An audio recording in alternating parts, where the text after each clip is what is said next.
What is going on, everybody? It's your boy SoFly Trades here, back with another video. And in today's video, I just want to talk about how I traded SPY today. So, to start off the day, I woke up late. Market opens around 6:30. I woke up around 9. I was up pretty late. But what I was looking for, if I was up, I was looking for a rejection of this 437 area. Let me go to my 1 minute to see if there's anything I would have taken here on my 1 minute.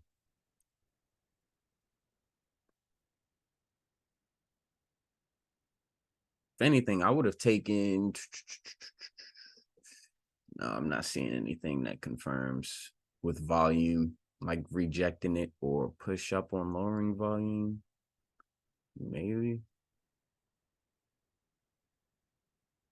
Right here, I'd have been interested on this push up again on lowering volume, and it kind of formed somewhat of a double top here.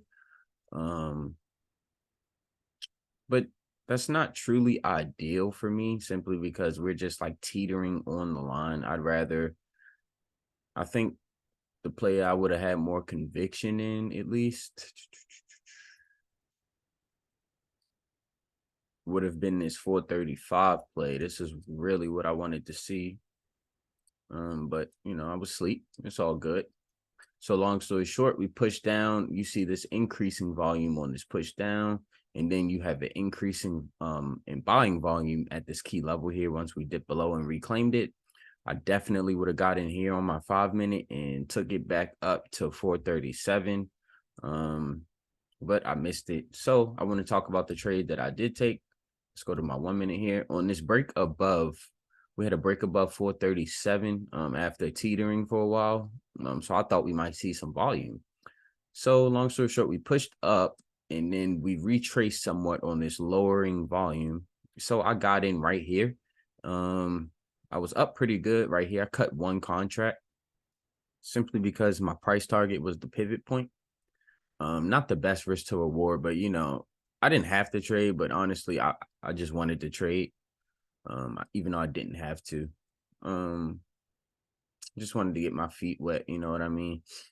Although back in the day, when I would want to get my feet wet, when I didn't have to, I would blow money, man. So I've gotten way better on not blowing money, especially not having too much FOMO, I should say. I had a little bit, but not too much. And that's really what it's about. You're not going to be perfect every single time, but it's about making those tiny adjustments when you see you need to make them, and working on your mistakes, and you will get better. Over time, you will get better. It's just a matter of determination, honestly. So I got cut out of this contract, not right here after we dipped below, but right here, because we reclaimed my I like to give my stop losses a little breathing room. So my stop was like at least down to right here. Somewhat under the 21-day, 9-day EMA, and it crossed. It cut me out right here. I forgot, it was like a loss of like $100 something. Long story short, I seen this accumulation down here, and I was like, because this is how market makers do. They tank the market, or they tank price a little bit, and people think, oh, well, I should sell now. I should take puts. No, when the market is going down and it starts accumulating like this, you should look for calls. So that's what I did. I looked for calls. I bought about 5 contracts. I bought my first 2 right here, and then I bought the last 3 as we broke above with some strength. Sold mainly all of them in this area right here because I wasn't liking price action, and then we like reclaimed it, reclaimed below, and I'm just not liking price action right now. And as you can see, we really don't have any volume. This candlestick has around 44,000 average volume. That's not very good.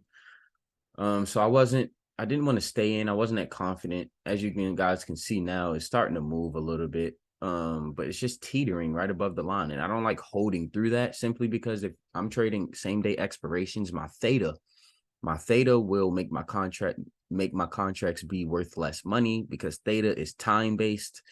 And the more time you're holding your contracts, if it's same day expiration and price really isn't moving, you're just losing money. It's just bleeding you. But yeah, long story short, I've made most of my losses back on that and had a total loss of $33 only. So hey, I'll take it, man. That's good for me. Losing $33, man. That's not even gas money. I spend more on gas than I lost today. But yeah, I also have these Nvidia swing trades to 470 calls. Let's see what Nvidia is doing. Pretty much the same kind of BS, but we're close to all-time highs. That's probably why we're just teetering. But yeah, like I said, I wasn't liking that action on SPY. Look at that. It just broke right below again. I'm not liking price action. I'm not liking it. So I'm glad to make, I'm not green on the day, but I'm not super red on the day. It's $33. I'm pretty sure everyone here watching this video probably spent damn near $33 today, or, in a day or two or something. And it's all about risk management, keeping your losers smaller than your winners. As you guys know, if you could look at my other videos, my winners are usually like $3, $4, $1,000, 500, you know what I mean? So $33 is nothing. But yeah, I really, really, really appreciate everybody for tuning in. I really do. And, trying to get to 100 subscribers. So if you guys could help me with that, it'd be greatly appreciated. Greatly, greatly appreciated. I'll also be working on some new vlogs for you guys, because I think you guys like those, because y'all blew it up the first day, over 30 something views on the first day I dropped it. That's what I'm talking about. I appreciate that. But other than that, I appreciate everybody for tuning in, and I will see you guys. Should see you guys tomorrow. Peace.